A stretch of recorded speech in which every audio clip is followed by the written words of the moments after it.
How to redeem PayPal reward point. Hey there, welcome back to the channel and let's get right into this tutorial. To redeem your PayPal reward point, firstly log in into your PayPal account if you have not yet. Make sure to log in using your credential. Now in your PayPal page, you need to head over to navigate the reward page option.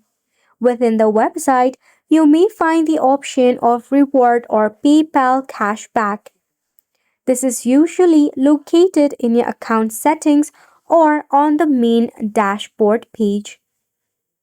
So firstly, you have to verify how many points you have accumulated so far.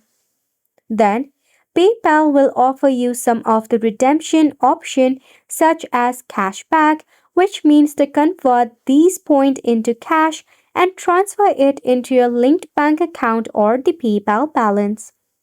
You can also redeem your point for gift cards to popular retailers.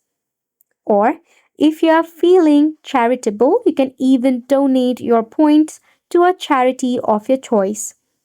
You can choose how many points you want to redeem at a time as well.